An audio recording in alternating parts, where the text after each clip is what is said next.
Assalamualaikum warahmatullahi wabarakatuh. Hello everyone. It's a great honor to meet you all here today. Before we begin, I'd like to thank you Lecturer Mem Deswi Dwi Cahyani MPD and all of you who have joined these sections. First of all, allow us to introduce yourself. My name is Gina Akila Ramadhani and my friends Nazwa Herlina and Yuni Arta Aulia.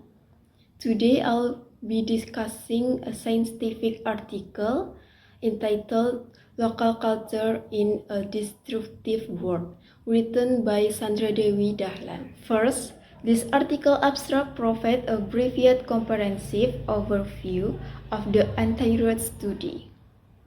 The abstract begins by stating the two main objectives of this study. Tujuan pertamanya adalah untuk menjelaskan bagaimana digitalisasi cerita rakyat lokal diimplementasikan dalam mata kuliah drama bahasa Inggris untuk mahasiswa jurusan bahasa Inggris dan sastra di UIN Alauddin Makassar. The second objective is to evaluate student responses to a project as part of cultural preservation effort is the face of the challenge of the disruptive digital era. The article begins by explaining that the digital era and globalization have dramatically changed people's way of life. Gangguan budaya telah terjadi karena perkembangan teknologi dan internet yang pesat, membuat budaya asing lebih mudah diakses, terutama oleh kaum muda. For example, are more familiar with Korean drama and K-pop that their own local folklore. Situasi ini mengancam keberadaan budaya lokal dan melemahkan identitas nasional. Okay, next I will explain.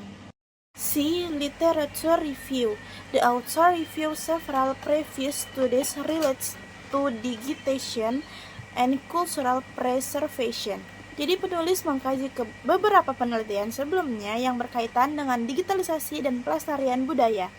One study by Kadek Angga Dwi Astina 2020 discussed the creation of digital fairy tale books as an innovation to maintain storytelling tradition in the modern era. Artinya penelitian ini membahas pembuatan buku dongeng digital sebagai inovasi untuk menjaga tradisi bercerita di era modern. Another study by Hadira Latzer 2018 focus on the preservation of ancient manuscripts as a form of national cultural heritage. Penelitian ini menjelaskan bahwa pelestarian tidak hanya mencakup konservasi fisik, tetapi juga kegiatan digitalisasi. A third study by Ketut Dasarna et al. 2016 explored the digitization of Balin's folklore mobile application. Jadi penelitian ini mengangkat digitalisasi cerita rakyat Bali melalui aplikasi mobile.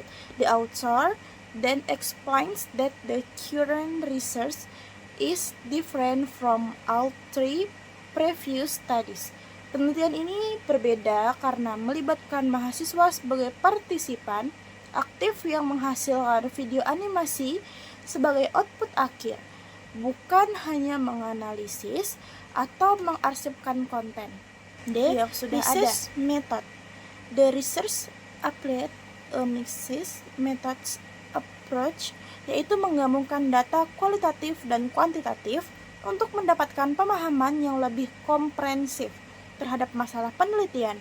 The study also applied the active learning model, di mana mahasiswa tidak hanya menjadi pendengar pasif, tetapi juga menjadi kreator dan inovator aktif di dalam kelas. The research was conducted over one full semester dengan melibatkan 12 mahasiswa semester 4 dari jurusan English and Literature di UIN Alauddin Makassar. Data was gathered through three techniques, yaitu observation, interview, dan surveys. Kemudian dianalisis secara sistematis untuk mendapatkan kesimpulan yang bermakna terkait. Keberhasilan proyek tersebut selanjutnya yaitu finding and discussion. The project was carried on in the 3 stages.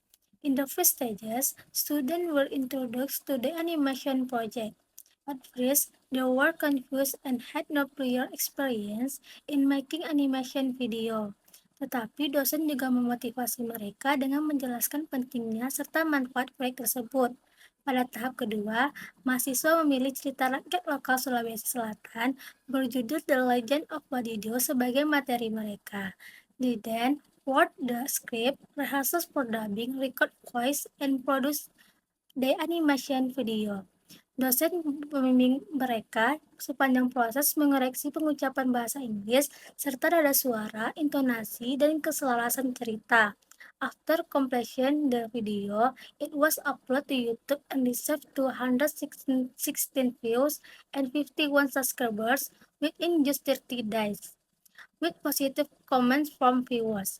In the 3 stages, questionnaires for distribution and all students give positive response. They said the project was useful, educational, and gave them the now experience sans video, editing, dubbing, teamwork, and a deeper appreciation for their local culture. Next, conclusion. Artikel ini menyimpulkan bahwa digitalisasi cerita rakyat lokal melalui produksi video animasi adalah pendekatan yang berhasil dan bermakna. Hal ini tidak hanya membantu local culture, but also enhance student various skill including English speaking, writing, video editing, and teamwork. Namun, penulis mengakui masih terdapat keterbatasan seperti professional guidance in animation and dubbing, limited funds, and the need for more intensive script writing assistant. Penulis berharap proyek serupa akan terus dikembangkan di masa depan sebagai upaya nyata untuk proyek local culture from the threat of digital disruption.